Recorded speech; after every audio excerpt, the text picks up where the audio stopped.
Last topic हम लोगों ने यहाँ पे कमांड स्ट्रक्चर कंप्लीट कर ली।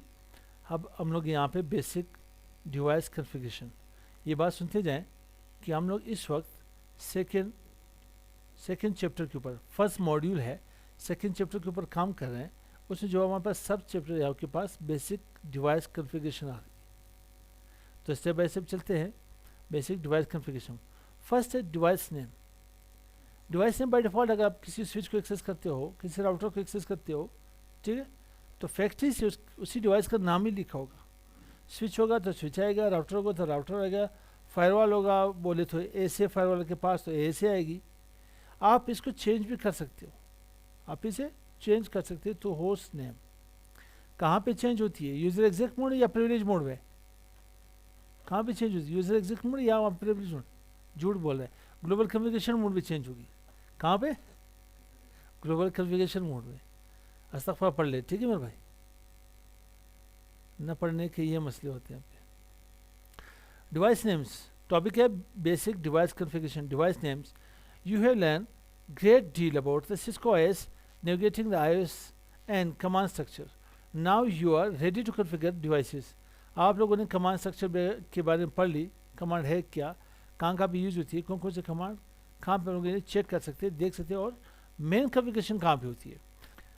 The first configuration command on any device should be to give its unique device name. Device name unique कर ले तो बेहतर ही, वरना सेम नेम भी चलते हैं वहाँ पे, लेकिन नेटवर्क में फिर इशू हो जाते हैं, मसला आते हैं, इन्हें पहचानने के लिए कुछ मसले आते हैं। Device name and host name, by default the device are assigned factory default name. Factory default name मैंने पहले बात की थी, अगर आपके पास राउटर हो तो राउटर नेम आएगा, स्विच हो तो स्विच नेम आएगा, फायरवॉल हो तो सिर्फ फायरवॉल की नेम आएगा। Cisco IOS switch is a switch, Cisco IOS router is a router ही आएगा। The problem is if all switches in a network were left with their default names, it would be difficult to identify a specific device. अगर by default सारे name आ जाए तो फिर इसको क्या करना पे आइडेंटिफाई करना कुछ मुश्किल होगा के पास। ये स्विच कहाँ की है हमारे पास, एडमिन की है, फैकल्टी की है, ठीक है, या एचआर की है, या तो यहाँ पे फाइनेंस की स्विच है, हमें यहाँ पे पता नहीं चलेगा। For instance, how would you know that you are connected to the right device when accessing it remotely using SSH? अगर आप SSH टनल के थ्रू एक्सेस करते हो, ठीक है, WAN के थ्रू इसे एक्सेस करते हो तो SSH के लिए वेल गुड, बेहतर रहेगा, आपके लिए सिक्योर रहेगा। और डिवाइस नेम दोगे तो आपको पता चलेगा कि मैंने कौन सा डिवाइस एक्सेस किया, मैं किसके ऊपर काम कर रहा हूँ। The host name provides confirmation that you are connected to the correct device. Host name हो तो आपको पता चले कि मैं किस डिवाइस के ऊपर काम कर रहा हूँ। The default name should be change to something more descriptive by choosing names wisely. It is easier to remember, document and identify network devices. Here are some important naming guidelines for host name. आप क्या करें, start with a letter start करें, contain no space ना दे, and with later और digit, letter दे या तो कोई digit assign कर ले, यूज ओनली लेटर, डिजिट और डैशेस। क्या है, यूज ओनली लेटर भी यूज कर सकते हो, डिजिट भी यूज कर सकते हो, डैशेस भी यूज कर सकते हो। Be less than 64 character in length, 64 character से कम कर लें तो बेहतर रहेगा।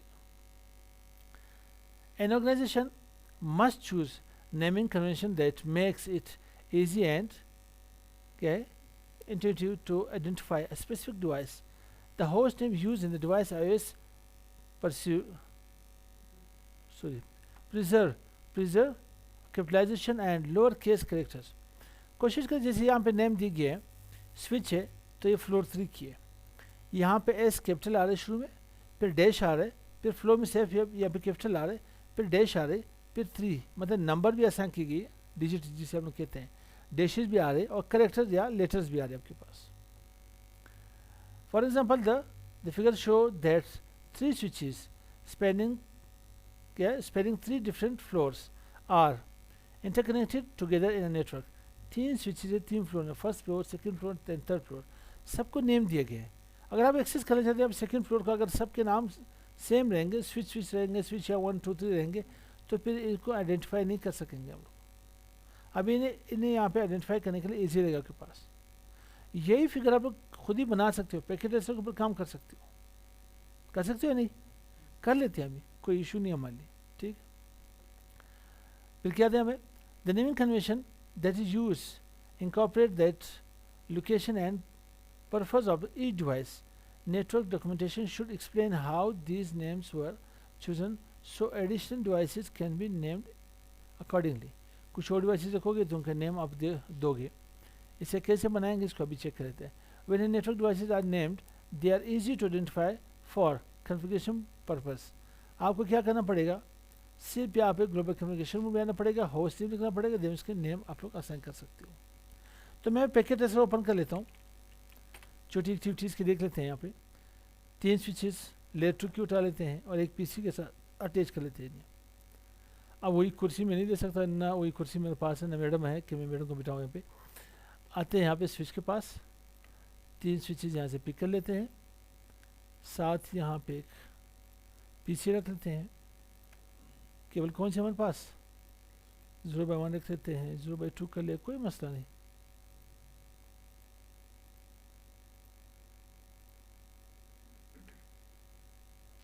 इसे मैं एस्केप करके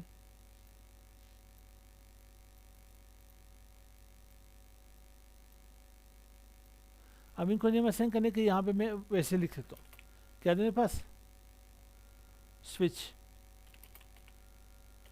फ्लोर में FL कर लेता हूँ, यहाँ पे डैश, यहाँ पे 3 कर लेता हूँ, ठीक है। सेम इसी की कॉपी निकालनी हो, अब यहाँ पे कंट्रोल प्रेस कर ले, यहाँ पे से कॉपी कर ले, नहीं कर ले,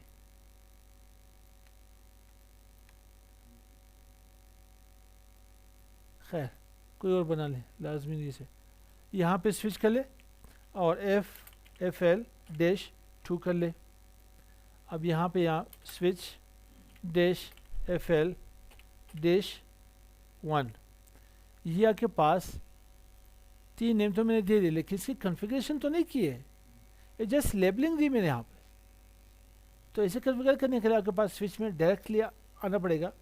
रियल टाइम में तो आप इसे कंसोल के थ्रू एक्सेस करोगे या कोई रिमोट सेशन लोगे टेलनेट या SSH के थ्रू, मगर यहाँ पे आप पैकेट ट्रेसर आप डायरेक्टली एक्सेस करते हो। डायरेक्ट स्विच के ऊपर क्लिक कर ले, देन CLI एक्सेस कर ले, यहाँ से CLI में आ जाए, यहाँ पे एंटर कर ले।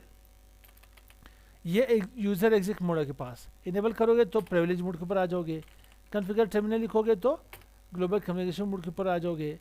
बाय डिफ़ॉल्ट यहाँ पे हमारे पास पैकेट की तरफ से स्विच है, क्या रहे स्विच डिवाइस है तो स्विच आएगा, राउटर होगा तो राउटर ही आएगा। तो मैं होस्ट नेम यहाँ पे कर लेता हूँ, स्विच है डैश फ्लोर 3 था, फ्लोर 3 कर लेते हैं, एंटर कर लेते हैं। अब यहाँ पे मेरे पास नेम चेंज हो गए। तो अब यहाँ पे आते हैं सेकेंड CLI, क्या टाइप करते हैं, enable mode global communication mode, sorry, then यहाँ पे होस्ट नेम स्विच क्या के पास फ्लोर 2, एंटर कर ले और लास्ट वन में आ जाए। इसे सेव भी करना चाहते हो तो सेव भी कर सकते हो। कैसे करते हैं यहाँ पे, मैं आ जाता हूँ host name then switch floor 1। अब यहाँ पे राइट करना चाहते हो तो राइट नहीं होगा, copy running configuration to startup configuration नहीं होगा, क्योंकि यहाँ पे आप ग्लोबल कॉन्फ़िगरेशन मोड के ऊपर हो तो यहाँ पे डू लिखना पड़ेगा। अब मैं कैसे आया, यहाँ पे कंट्रोल A प्रेस करके कर्सर शुरू में आया, डू प्रेस करके एंटर कर लेने, यहाँ पे एंटर ना, और डू राइट कर ले भी हो जाएगा सेव यहाँ पे। तो इसकी कॉन्फ़िगरेशन यहाँ पे हम लोगों ने प्रैक्टिकली कर ली। जस्ट स्विच का नेम हम लोगों ने चेंज किया, क्या किया, स्विच नेम यहाँ पे चेंज कर लिया हम लोगों ने। ये के पास यहाँ पे व्हेन द नेमिंग, ये हम लोगों ने पढ़ ली थी, अच्छा ये when the naming convention has been identified, the next step is use CLI to apply the name to the device as shown in the example. From the privileged exit mode, access the global communication mode by entering configure terminal command. Notice the change in the command prompt. ये आप लोग क्या करते हो, पहले यहाँ पे user exit mode में आते हो, फिर प्रिविलेज मोड में आते हो, देन ग्लोबल कम्युनिकेशन मोड के ऊपर आ जाते हो, लास्ट में आप लोग होस्ट नेम टाइप कर लेते हो, सही। From the global global communication mode after the command host name followed by the name of the switch and press enter. Notice the change in the command prompt name. ये आप लोगों ने change कर ली, ठीक है। तो नेक्स्ट टॉपिक पर हमारी होगी पासवर्ड गाइडलाइन के ऊपर।